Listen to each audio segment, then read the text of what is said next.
Hello everyone, welcome to build IAS-PCS। दोस्तों, BPSC का exam नज़दीक आ रहा है। इसी को ध्यान में रखते हुए हम MCQ फॉर्मेट में क्वेश्चंस एंड आंसर्स करेंगे। यह टेस्ट सीरीज़ की तरह होगा और इस वीडियो में हमने 67वीं बीपीएससी जो कि कैंसिल हो गया था। दोस्तों, इस क्वेश्चंस को हमने इसीलिए लिया है क्योंकि 67वीं बीपीएससी जो रीअपियर एग्ज़ाम हुआ था, इसमें लगभग इसके सभी क्वेश्चंस रिपीट हुए हैं और आने वाले एग्ज़ाम्स में भी दोस्तों इसके क्वेश्चंस रिपीट होने के चांसेस हैं। इसीलिए यह वीडियो उनके लिए बहुत ही ज़्यादा इम्पोर्टेंट होगा जो इस एग्ज़ाम की तैयारी कर रहे हैं और अच्छा स्कोर करना चाहते हैं। दोस्तों, सही स्ट्रैटेजी और प्रैक्टिस से ही आप बीपीएससी जैसे कठिन एग्ज़ाम को क्रैक कर पाएंगे, क्योंकि आगामी 68वीं बीपीएससी में 5 ऑप्शंस के साथ निगेटिव मार्किंग भी है। इसीलिए प्रैक्टिस और ज़्यादा ज़रूरी हो जाता है। इसीलिए इस वीडियो को अंत तक ज़रूर देखें और साथ ही साथ अपने तैयारी के स्तर को चेक करते जाएं और जो क्वेश्चंस गलत होंगे उसको आप बुक से फिर से रिवाइज कर लें। So let's begin. चलिए देखते हैं, निम्नलिखित में से कौन सी संसदीय समिति कार्यपालिका को नियम विनियम बनाने के लिए प्रत्यायोजित शक्ति से संबंधित है? अधीनस्थ विधान पर समिति। और दोस्तों 1953 में 1953 में गठित अधीनस्थ विधान संबंधी समिति इस बात की जांच करती है कि संसद द्वारा प्रत्यायोजित नियमों, विनियमों, उपनियमों, योजनाओं या अन्य वैधानिक उपकरणों को बनाने की शक्तियों का ठीक से प्रयोग किया जा रहा है कि नहीं। और दोस्तों दोनों सदनों में समिति में टोटल 15 सदस्य होते हैं। चलिए नेक्स्ट क्वेश्चन देखते हैं। भारतीय संविधान का अनुच्छेद 300 किससे संबंधित है? मुकदमे तथा कार्यवाही से। अनुच्छेद 300 में दोस्तों ये साफ साफ लिखा हुआ है, मुकदमे तथा कार्यवाही। और सरकारी ठेके दोस्तों 299 अनुच्छेद में है, इसका मतलब सरकारी ठेके इंग्लिश में कहें तो कॉन्ट्रैक्ट्स। और महान्यायवादी से जुड़े प्रावधान अनुच्छेद 76 में। और व्यापार तथा वाणिज्य पर प्रतिबंध ये अनुच्छेद 302 में है। चलिए नेक्स्ट क्वेश्चन, भारत में न्यायिक प्रणाली किस पर आधारित है? भारत में न्यायिक प्रणाली दोस्तों संविधान पे, नियमित कानून की उचित प्रक्रिया पे और कानून द्वारा स्थापित प्रक्रिया पे। दोस्तों तो इस हिसाब से इस क्वेश्चन का सही आंसर ऑप्शन ई हो जाएगा। ऑप्शन ई इसका सही आंसर होगा। चलिए नेक्स्ट क्वेश्चन देखते हैं, निम्नलिखित में से क्या संविधान की 11वीं अनुसूची में शामिल नहीं है? दोस्तों 11वीं अनुसूची में ना 29 कार्य शामिल हैं और इसमें पुस्तकालय भी है, ईंधन और चारा भी है, तकनीकी प्रशिक्षण भी है, लेकिन ग्रामीण खेल नहीं है। तो दोस्तों इस हिसाब से इस क्वेश्चन का सही ऑप्शन सी हो जाएगा। चलिए नेक्स्ट क्वेश्चन देखते हैं, संविधान के अनुच्छेद 113 के अनुसार वार्षिक बजट में कितनी अनुदान की मांगें संसद में पेश की जाती हैं? दोस्तों आमतौर पर प्रत्येक मंत्रालय या विभाग के संबंध में अनुदान की एक मांग प्रस्तुत की जाती है। हालांकि बड़े मंत्रालयों और विभागों के लिए एक से अधिक मांगें प्रस्तुत की जाती है, इसीलिए इसकी कोई निश्चित संख्या नहीं है। तो इसलिए इस क्वेश्चन का सही ऑप्शन ई हो जाएगा, उपर्युक्त में से कोई नहीं। चलिए नेक्स्ट क्वेश्चन, किस वर्ष में राष्ट्रीय विस्तार सेवा को प्रारंभ किया गया था? 1953 में। अप्रैल 1953 में तैयार किया गया था। और इसका उद्घाटन दोस्तों 2 अक्टूबर 1953 को हुआ था। चलिए नेक्स्ट क्वेश्चन देखते हैं, राज्य विधान परिषद के सदस्य निम्नलिखित में से किस श्रेणी से नहीं चुने जाते हैं? उद्योगपति, स्थानीय निकाय या पंचायतों के सदस्य चुने जाते हैं, शिक्षक भी चुने जाते हैं, स्नातक भी चुने जाते हैं, लेकिन उद्योगपति नहीं चुने जाते हैं। चलिए नेक्स्ट क्वेश्चन, किस राज्य में पहला लोकायुक्त स्थापित हुआ था? महाराष्ट्र में। चलिए नेक्स्ट क्वेश्चन, एस आनंद 1990 के दशक के अंत में किस पद पर कार्यरत थे? एस आनंद दोस्तों 29वें चीफ जस्टिस ऑफ इंडिया थे, जिनका कार्यकाल 10 अक्टूबर 1998 से लेकर 31 अक्टूबर 2001 तक रहा। और दोस्तों और ये कौन थे? भारत के मुख्य न्यायाधीश थे। और वर्तमान में कौन है? वर्तमान में DY चंद्रचूड़। चलिए नेक्स्ट क्वेश्चन, भारतीय प्रशासन में विभाजन प्रणाली किससे संबंधित है? नीति या कार्यान्वयन से। चलिए नेक्स्ट क्वेश्चन देखते हैं,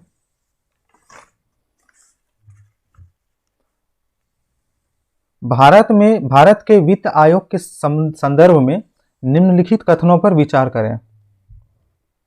वित्त आयोग एक सांविधिक इकाई है। दोस्तों वित्त आयोग सांविधिक नहीं बल्कि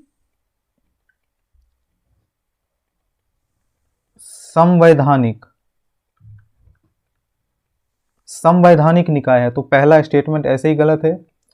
संविधान के अनुच्छेद 280 के तहत वित्त आयोग स्थापित किया गया था। दोस्तों ये स्टेटमेंट सही है। वित्त आयोग द्वारा की गई सिफारिशें प्रकृति में केवल सलाहकार है। ये स्टेटमेंट भी दोस्तों सही है। तो इस हिसाब से दोस्तों इसका करेक्ट ऑप्शन, और दोस्तों पहला वित्त आयोग जो है ये 1950 में नहीं, ये 1951 में स्थापित किया गया। तो इस हिसाब से दोस्तों इसका केवल 2 और 3 ही सही है। चलिए नेक्स्ट क्वेश्चन,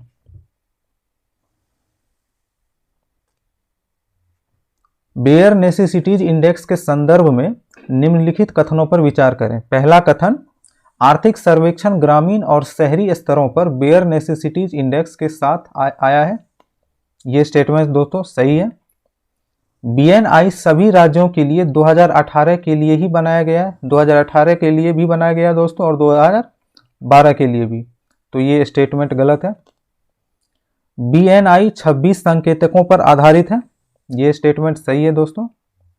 BNI में 6 आयाम होते हैं, 6 नहीं बल्कि 5 आयाम होते हैं। ये स्टेटमेंट गलत है। तो उस हिसाब से दोस्तों इसका करेक्ट ऑप्शन 1 और स्टेटमेंट पहला और तीसरा स्टेटमेंट सही है। तो इस हिसाब से दोस्तों ऑप्शन ए इसका करेक्ट आंसर होगा। चलिए नेक्स्ट क्वेश्चन देखते हैं, बिहार में कृषि और ग्रामीण विकास के लिए किस प्रकार के बैंक स्थापित करने का प्रस्ताव है?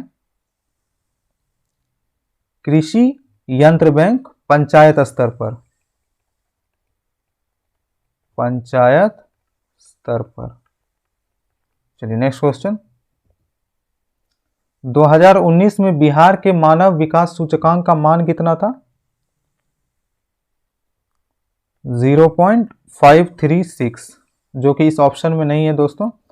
तो उस हिसाब से इसका सही आंसर ऑप्शन ही हो जाएगा, उपर्युक्त में से कोई नहीं। चलिए नेक्स्ट क्वेश्चन, इनमें से कौन 15वें वित्त आयोग का सदस्य नहीं है? दोस्तों 15वें वित्त आयोग के सदस्य रमेश चंद, अजय नारायण झा, अशोक कुमार लहिरी और अनूप सिंह हैं। और इनमें से सुदीप्तो मुंडले ये नहीं है। तो इसका करेक्ट ऑप्शन ही हो जाएगा। ये इसके सदस्य नहीं है 15वें वित्त आयोग के। चलिए नेक्स्ट क्वेश्चन, 15वें वित्त आयोग की सिफारिशों के अनुसार 2021 से 26 तक केंद्रीय करों के विभाज्य पूल में बिहार को कितना हिस्सा प्राप्त होगा? 4.12% हिस्सा। चलिए नेक्स्ट क्वेश्चन, केंद्रीय बजट 2021 के अनुसार राजकोषीय घाटा 2021-22 में सकल घरेलू उत्पाद यानी कि GDP का कितना प्रतिशत आकलन किया गया है? 6.8%। और 2023 के बजट में दोस्तों 5.9%। और दोस्तों बजट पे हमने वीडियो बनाया अभी हाल ही में, आप उसे भी जरूर देखें। इसमें बजट के सभी बिंदुओं को हमने डिटेल में कवर किया है, तो उसे आप जरूर देखें। इसका लिंक मैं नीचे डिस्क्रिप्शन बॉक्स में डाल दूंगा। चलिए नेक्स्ट क्वेश्चन को देखते हैं। आर्थिक विकास का सबसे अच्छा सूचकांक किसके द्वारा प्रदान किया जा सकता है? दोस्तों ये प्रति वर्ष प्रति व्यक्ति वास्तविक आय में वृद्धि इसके द्वारा प्रदान किया जा सकता है, आर्थिक विकास का सबसे अच्छा सूचकांक। चलिए नेक्स्ट क्वेश्चन। सूची 1 के साथ सूची 2 का मिलान करें। सरकारिया आयोग दोस्तों, सरकारिया आयोग केंद्र राज्य के संबंध में था। सी रंगराजन समिति, ये गरीबी की माप की कार्य प्रणाली की समीक्षा करने के लिए। और पारेख समिति, ये इंफ्रास्ट्रक्चर फाइनेंसिंग से संबंधित। और नरसिंह समिति बैंकिंग क्षेत्र के सुधार के लिए था। तो इस हिसाब से दोस्तों इसका करेक्ट ऑप्शन ए। चलिए नेक्स्ट क्वेश्चन देखते हैं। इनमें से कौन राष्ट्रीय विकास परिषद का हिस्सा नहीं है?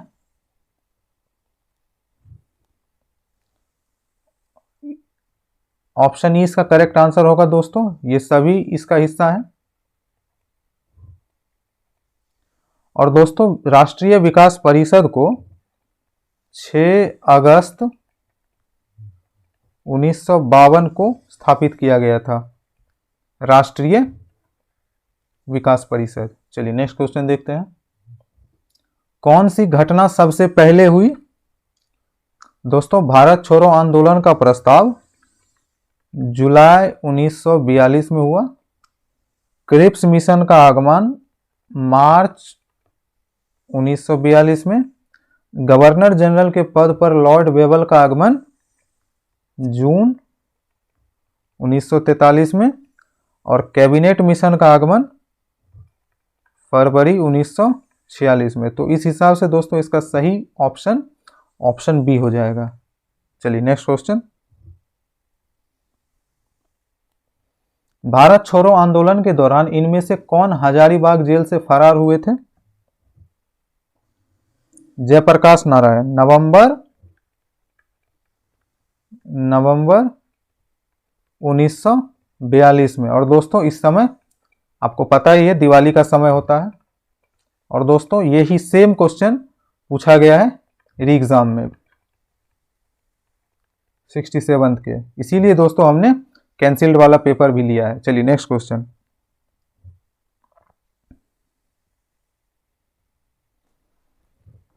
1929 के लाहौर में आयोजित भारतीय राष्ट्रीय कांग्रेस के अधिवेशन के अध्यक्ष कौन थे? जवाहरलाल नेहरू। चलिए नेक्स्ट क्वेश्चन। 1917 के चंपारण सत्याग्रह से कौन संबंधित नहीं है?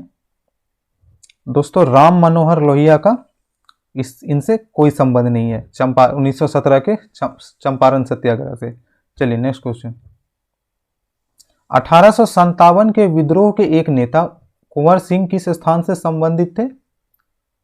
जगदीशपुर से। चलिए नेक्स्ट क्वेश्चन।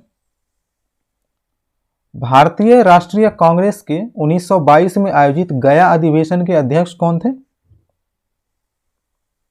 चित्तरंजन दास। 1922 के गया अधिवेशन के और 1912 में जो बांकीपुर अधिवेशन में पटना, इसमें अध्यक्ष कौन थे दोस्तों? इसमें अध्यक्ष RN मुधोलकर। चलिए नेक्स्ट क्वेश्चन। 1946 में बनी अंतरिम सरकार में राजेंद्र प्रसाद के पास कौन सा विभाग था? दोस्तों खाद्य एवं कृषि विभाग राजेंद्र प्रसाद के पास था। गृह विभाग सरदार वल्लभ भाई पटेल के पास। और रक्षा विभाग दोस्तों सरदार बलदेव सिंह के पास, और वित्त मंत्रालय लियाकत अली खान के पास। चलिए नेक्स्ट क्वेश्चन। गदर पार्टी की स्थापना कहां पर हुई थी? गदर पार्टी की स्थापना दोस्तों अमेरिका में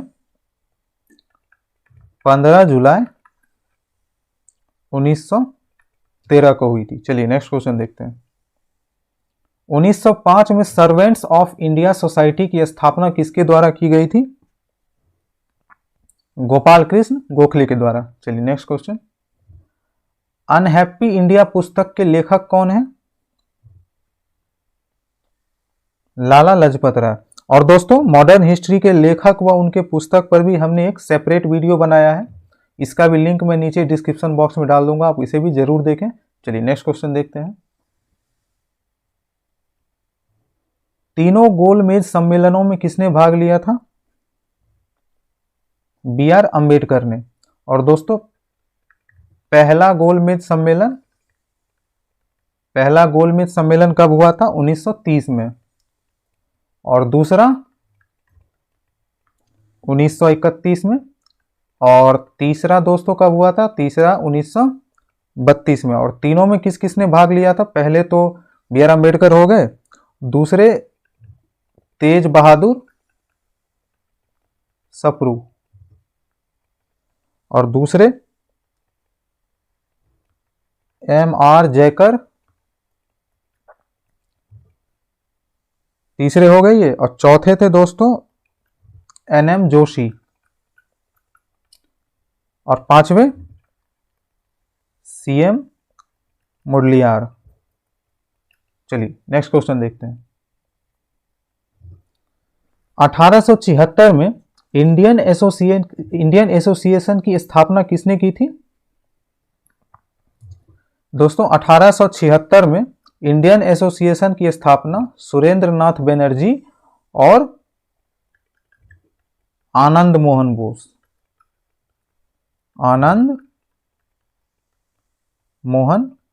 बोस ने की थी।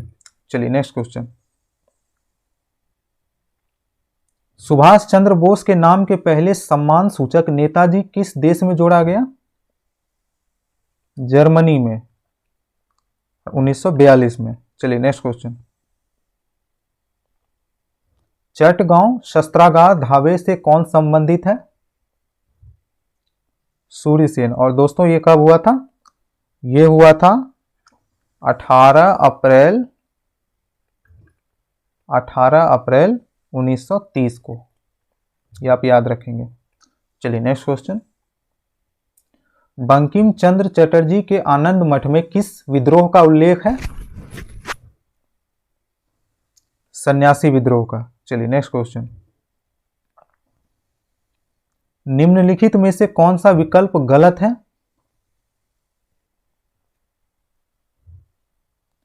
दोस्तों इसमें पहला ऑप्शन जो है, देखिए पहला ऑप्शन में नाभिक के अंदर प्रोटोनों और इलेक्ट्रॉनों की उपस्थिति के कारण परमाणु विद्युत रूप से उदासीन होता है। और दोस्तों आपको पता ही होगा कि नाभिक के अंदर जो होती है प्रोटॉन होती है, लेकिन इलेक्ट्रॉन नहीं होती, न्यूट्रॉन होती है। तो इस हिसाब से दोस्तों ये स्टेटमेंट पूरा ही गलत है, तो इसका सही आंसर भी यही हो जाएगा। चलिए नेक्स्ट क्वेश्चन। निम्नलिखित में से गलत कथन का चयन करें। पहला कथन देखते हैं दोस्तों। कपास गर्मियों में कपड़े के रूप में उपयोग के लिए उपयुक्त है क्योंकि यह नमी को अवशोषित करता है। यह स्टेटमेंट बिल्कुल सही है। सीडी बनाने के लिए पॉलीकार्बोनेट का उपयोग किया जाता है। यह स्टेटमेंट भी सही है दोस्तों। एक्रेलिक को कृत्रिम रेशम कहा जाता है। एक्रेलिक को नहीं दोस्तों, जब बल्कि रेयन को कहा जाता है कृत्रिम रेशम, क्योंकि यह कपास से तैयार होता है लेकिन रेशम की तरह चमकता है। यह स्टेटमेंट दोस्तों पूरा ही गलत है।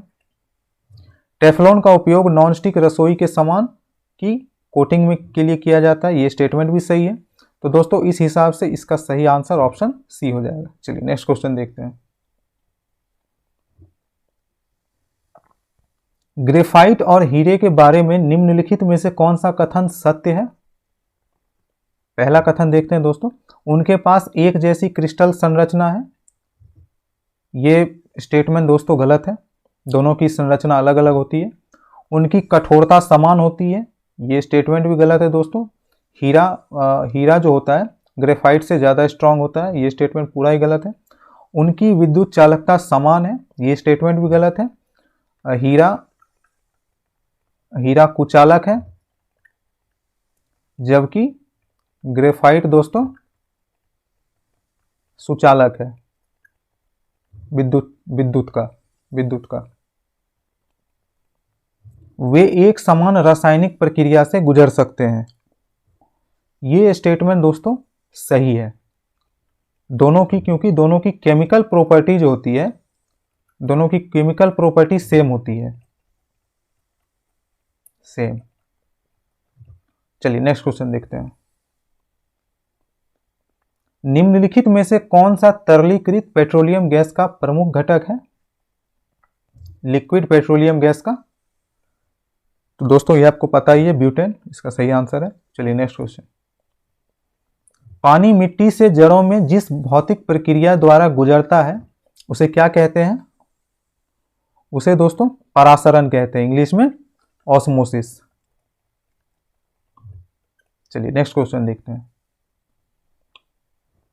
बायोडिग्रेडेबल अपशिष्ट को आमतौर पर जिसकी मदद से उपयोगी पदार्थ में बदला जा सकता है वह है?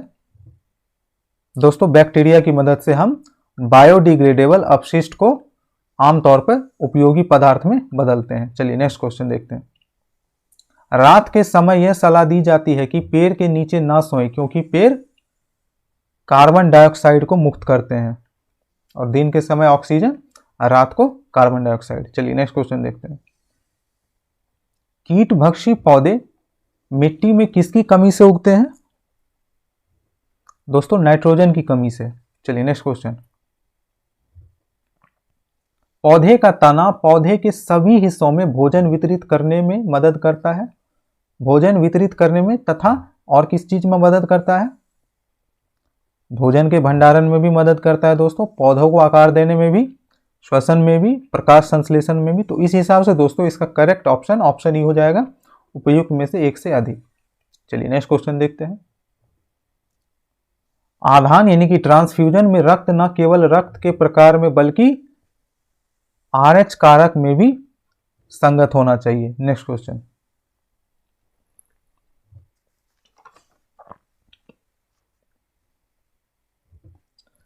पीयूष ग्रंथि कहां स्थित होती है? मस्तिष्क में। चलिए नेक्स्ट क्वेश्चन। गर्भ में भ्रूण के विकास को जानने के लिए निम्नलिखित किरणों या तरंगों में से किसका उपयोग किया जाता है? पराध्वनि तरंगों का, अल्ट्रासोनिक वेव्स का। चलिए नेक्स्ट क्वेश्चन देखते हैं। सार्वभौमिक स्वीकार रक्त समूह कौन सा है इसमें? सार्वभौमिक यानी कि यूनिवर्सल एक्सेप्टर। दोस्तों ये आपको पता ही है, ए बी पॉजिटिव। चलिए नेक्स्ट क्वेश्चन। निमोनिया एक किसका संक्रमण है? फेफड़ा का संक्रमण। चलिए नेक्स्ट क्वेश्चन। दर्पण के सामने खड़े एक व्यक्ति को अपना प्रतिबिंब अपने से बड़ा लगता है, इसका तात्पर्य है कि दर्पण का प्रकार क्या है दोस्तों? दर्पण का प्रकार अवतल है, कॉनकेव।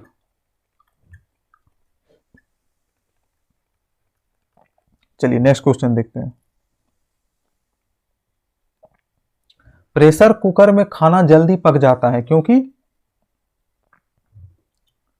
दोस्तों प्रेशर कुकर में उच्च दाब के कारण पानी उच्च तापमान पर उबलने लगता है, क्योंकि प्रेशर कुकर में दोस्तों प्रेशर ज्यादा होता है। चलिए नेक्स्ट क्वेश्चन।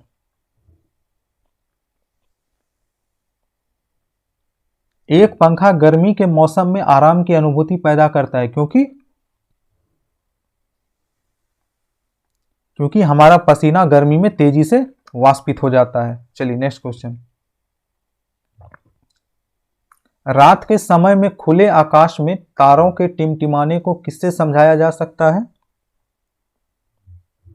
प्रकाश के अपवर्तन से, यानी कि इंग्लिश में अगर बोले तो रिफ्रैक्शन ऑफ लाइट से। चलिए नेक्स्ट क्वेश्चन, हाइड्रोजन बम किसके सिद्धांत पर आधारित है? अनियंत्रित संलयन प्रतिक्रिया पर। दोस्तों इसको इंग्लिश में क्या कहते हैं? इसको इंग्लिश में अनकंट्रोल्ड फ्यूजन रिएक्शन। चलिए नेक्स्ट क्वेश्चन देखते हैं, यदि रेफ्रिजरेटर के दरवाजे कुछ घंटों के लिए खुले छोड़ दें तो कमरे का तापमान क्या हो जाएगा? कमरे का तापमान दोस्तों बढ़ जाएगा। चलिए नेक्स्ट क्वेश्चन देखते हैं, बर्फ का एक टुकड़ा लबालब भरे बीकर में तैर रहा है, जब पूरी बर्फ पिघल जाएगी तब दोस्तों क्या होगा? तब जल का स्तर भी वही रहेगा, जल का स्तर बदलेगा नहीं, क्योंकि अगर जल में हम बर्फ का टुकड़ा डालेंगे तो ये उतना ही स्पेस कवर करेगा, पिघलने पे भी उतना ही रहेगा। चलिए नेक्स्ट क्वेश्चन, निम्नलिखित में से कौन सा सही सुमेलित है? वोल्ट मीटर दोस्तों विभवांतर यानी कि पोटेंशियल डिफरेंस नापने के काम आता है, ये तो सही है। एमीटर विद्युत धारा, ये भी सही है। पोटेंशियोमीटर विद्युत वाहक बल, ये भी सही है, इलेक्ट्रोमोटिव फोर्स को नापने के लिए पोटेंशियोमीटर का इस्तेमाल करते हैं। गैल्वेनोमीटर विद्युत प्रतिरोध नहीं दोस्तों, विद्युत धारा। तो इस हिसाब से दोस्तों इसका करेक्ट ऑप्शन भी ऑप्शन डी हो जाएगा। चलिए नेक्स्ट क्वेश्चन, एक तत्व के समस्थानिक अलग अलग होते हैं, किस चीज में? द्रव्यमान की संख्या में। समस्थानिक मतलब आइसोटोप्स। चलिए नेक्स्ट क्वेश्चन देखते हैं, यदि एक पंख, एक रबर की गेंद और एक लकड़ी की गेंद निर्वात में यानी कि वैक्यूम में एक समान ऊंचाई से स्वतंत्रता पूर्वक एक साथ गिर रहे हैं तो क्या होगा? तीनों एक साथ जमीन में पहुंचेंगे। चलिए नेक्स्ट क्वेश्चन देखते हैं, वह ताप बिंदु जिस पर ठोस, द्रव्य और गैसीय अवस्थाएं एक साथ रह सकती हैं क्या कहलाती हैं? त्रिक बिंदु, यानी कि इंग्लिश में अगर कहें तो ट्रिपल पॉइंट। चलिए नेक्स्ट क्वेश्चन देखते हैं, जब दिन में पानी पर साबुन की फिल्म दिखाई देती है तो यह सुंदर रंग दिखाती है, इस घटना का क्या कारण है? दोस्तों यह इंटरफेरेंस के कारण होता है, इंटरफेरेंस के कारण, प्रकाश का व्यतिकरण। चलिए नेक्स्ट क्वेश्चन देखते हैं, एल्यूमिनियम का सबसे महत्वपूर्ण अयस्क कौन सा है?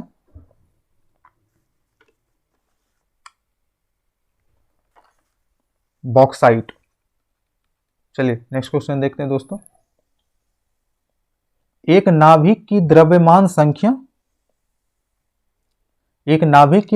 संख्या दोस्तों न्यूट्रॉन और प्रोटॉन की संख्याओं का योग होती है।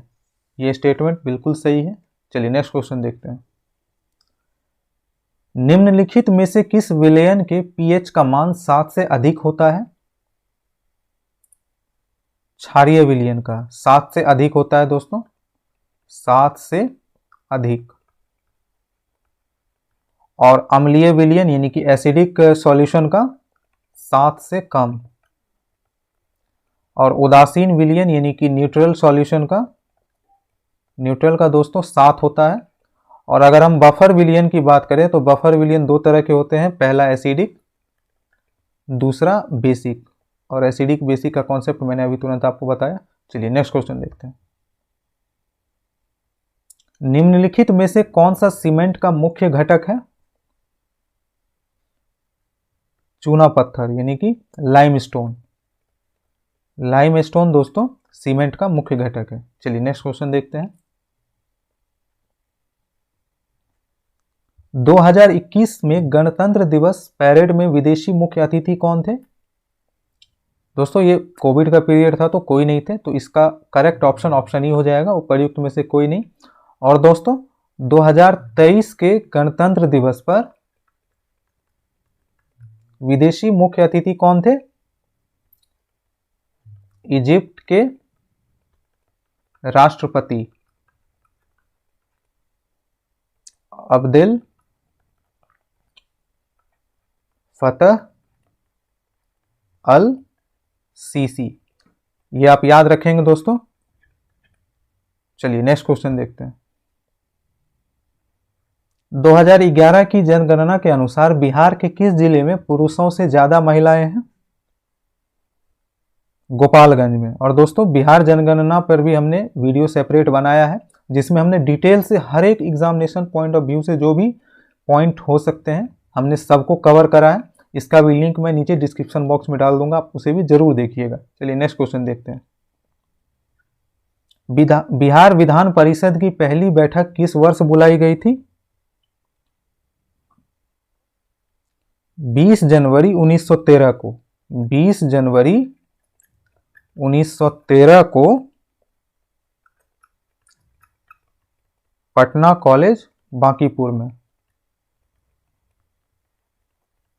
चलिए नेक्स्ट क्वेश्चन देखते हैं दोस्तों। बिहार से रश्मि कुमारी एक कौन है? अंतरराष्ट्रीय कैरम चैंपियन है। चलिए नेक्स्ट क्वेश्चन। बिहार विधानसभा में अनुसूचित जाति के लिए उम्मीदवारों के लिए कितने सीटें आरक्षित हैं? 38 सीटें। नेक्स्ट क्वेश्चन देखते हैं दोस्तों। बिहार में पंचायत निकायों में महिलाओं को 50% आरक्षण किस वर्ष प्रदान किया गया था? 2006 में। चलिए नेक्स्ट क्वेश्चन देखते हैं दोस्त। झारखंड बनाने के लिए बिहार को किस वर्ष विभाजित किया गया था? 2000 ईस्वी में। चलिए नेक्स्ट क्वेश्चन। अटल सुरंग रोहतांग हिमाचल प्रदेश की लंबाई कितनी है? 9.02 किलोमीटर। 9.02 किलोमीटर। चलिए नेक्स्ट क्वेश्चन देखते हैं।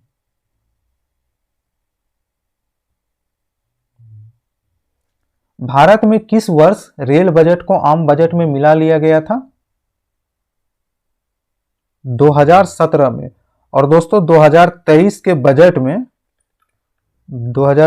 बजट में रेलवे के लिए कितना पैसा आवंटित हुआ है? 2.4 लाख करोड़ इतना रुपया आवंटित हुआ है।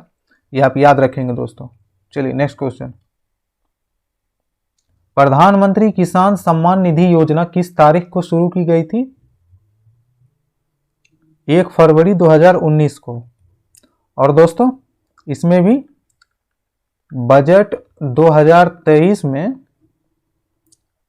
2.2 लाख करोड़ का इसमें निवेश किया जाएगा। ये क्वेश्चन भी आप दोस्तों याद रखेंगे ये। चलिए नेक्स्ट क्वेश्चन। फॉरवर्ड ब्लॉक किसके द्वारा स्थापित किया गया था? सुभाष चंद्र बोस द्वारा। और कब स्थापित किया गया था? 3 मई 1939 को।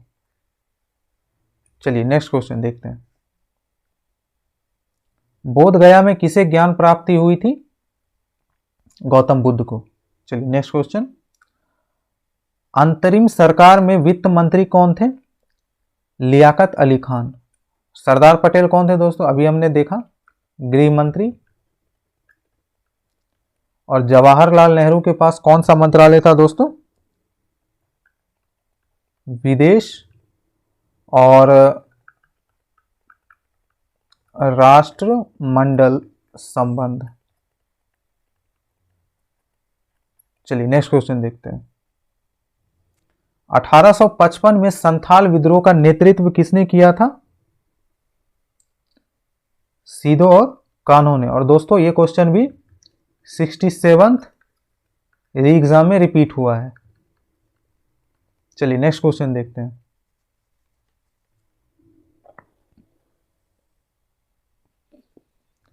गांधी जी को चंपारण आने का आमंत्रण किसने दिया था? राजकुमार शुक्ल ने। चलिए नेक्स्ट क्वेश्चन देखते हैं। 1913 में पटना में अनुशीलन समिति की एक शाखा की स्थापना किसने की थी? सचिंद्रनाथ सान्याल ने। चलिए नेक्स्ट क्वेश्चन देखते हैं दोस्तों।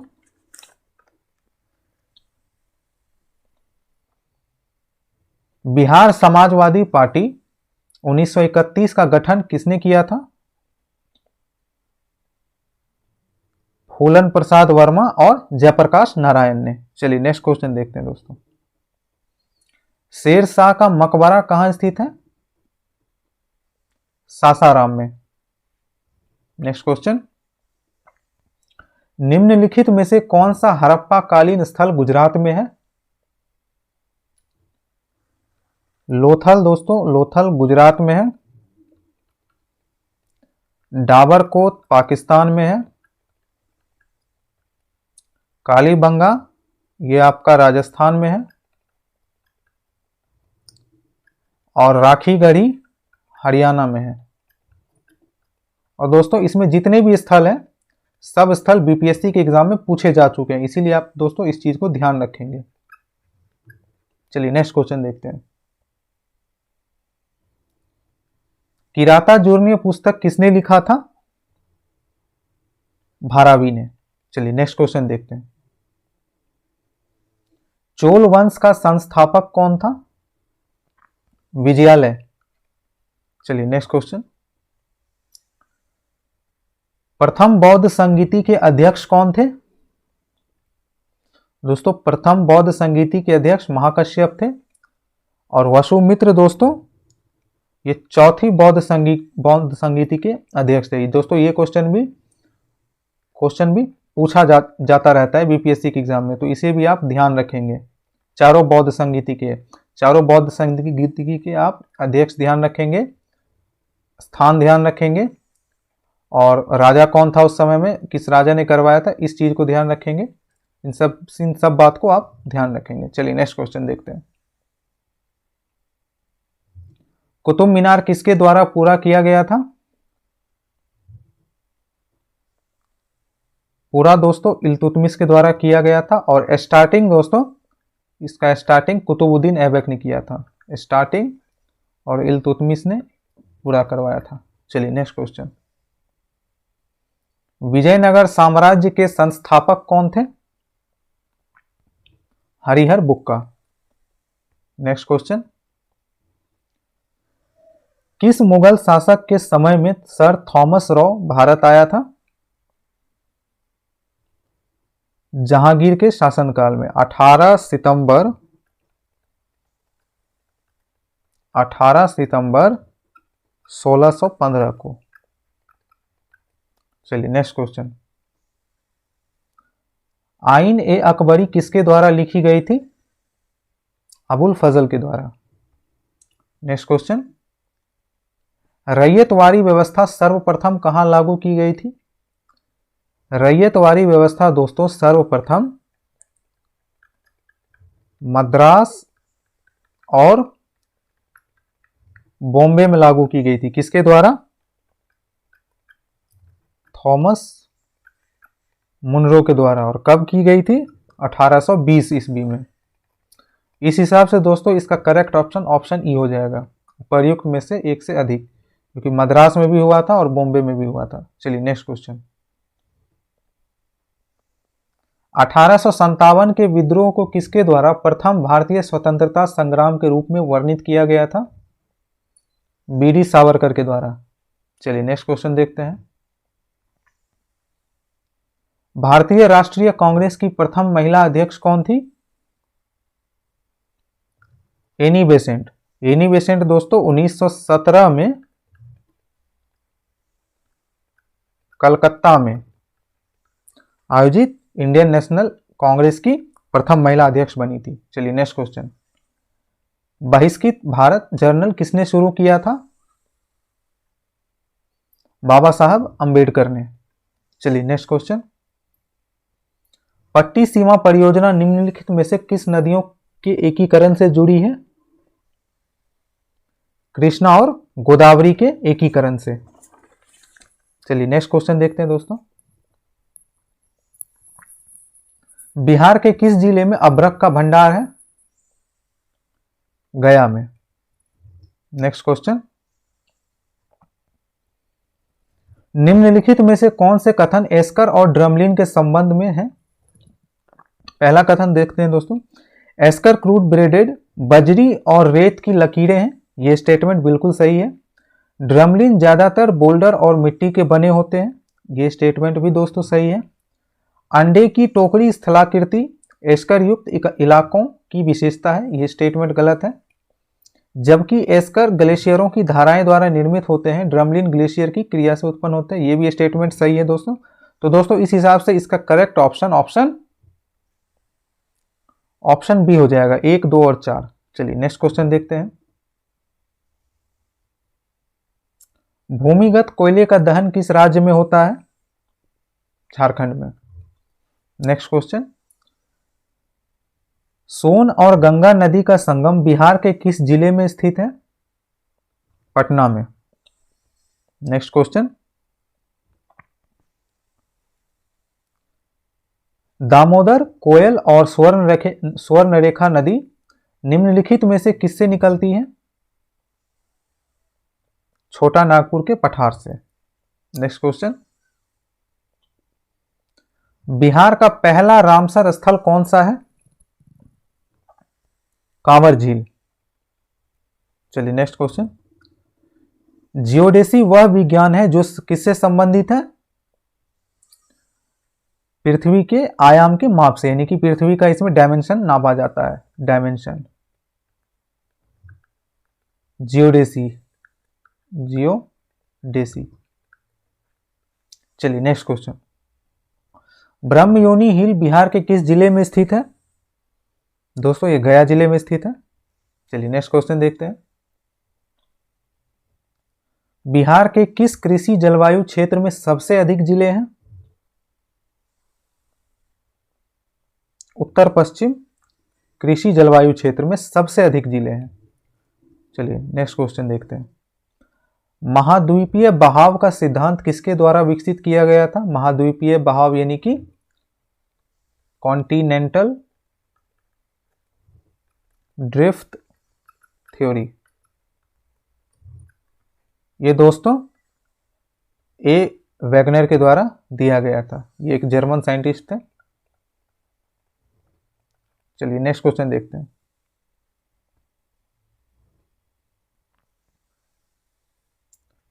सुंडा ट्रेंच किस द्वीप के समानांतर स्थित है? सुमात्रा के। चलिए नेक्स्ट क्वेश्चन, एक प्रभावी कोरियोलिसिस बल किस कारण होता है? दोस्तों ये पृथ्वी के रोटेशन के कारण होता है, रोटेशन के कारण। चलिए नेक्स्ट क्वेश्चन, निम्नलिखित में से किस देश की मृत सागर के साथ भूमि सीमा नहीं है? मृत सागर यानी कि डेड सी। दोस्तों जॉर्डन तो ये पूर्व में है, इजराइल पश्चिम में, और फिलिस्तीन जो है पश्चिम तट इससे लगता है, पश्चिमी तट डेड सी का। तो दोस्तों लेबनान नहीं है, तो उस हिसाब से दोस्तों इसका करेक्ट ऑप्शन ए हो जाएगा। चलिए नेक्स्ट क्वेश्चन देखते हैं, गंगा के मैदान को एक किसके रूप में वर्णित किया गया है? जियोसिंक्लाइन के रूप में, और इसको हिंदी में दोस्तों भू अविनीति भी कहते हैं। चलिए नेक्स्ट क्वेश्चन देखते हैं, इल्मेनाइट जो कि भारतीय तटीय रेखा के साथ व्यापक रूप से वितरित है, किसका खनिज है? टाइटेनियम का। नेक्स्ट क्वेश्चन, निम्नलिखित की तुलना के आधार पर हिमालयी नदी की प्रायद्वीपीय नदी यानी कि पेनिनसुलर रिवर से तुलना करें। पहला स्टेटमेंट देखते हैं दोस्तों, पहला स्टेटमेंट है कि अधिकांश हिमालयी नदियां 12 हैं, जबकि अधिकांश प्रायद्वीपीय नदियां वर्षा पर निर्भर करती हैं, ये स्टेटमेंट बिल्कुल सही है। हिमालयी नदियां की ढाल प्रायद्वीपीय नदी की तुलना में अधिक खड़ा है, ये भी स्टेटमेंट सही है दोस्तों। प्रायद्वीपीय नदी हिमालयी नदी की तुलना में अपने रास्ते में अधिक क्षरण का कारण बनती है, ये स्टेटमेंट बिल्कुल ही गलत है। चलिए इसका करेक्ट ऑप्शन ए हो जाएगा, केवल 1 और 2। चलिए नेक्स्ट क्वेश्चन देखते हैं,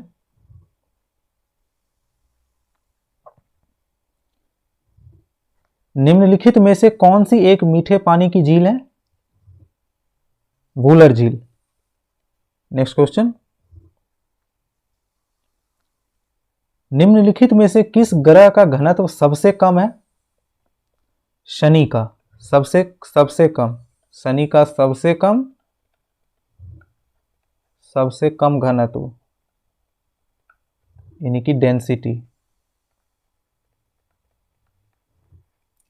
और दोस्तों पृथ्वी का सबसे ज्यादा।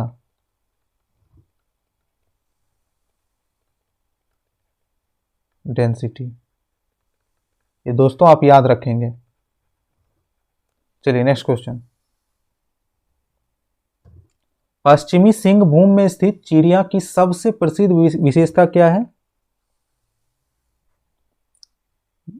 यहां पे दोस्तों लौ अयस्क का खनन होता है। तो चलिए मिलते हैं इस सीरीज के अगले वीडियो में।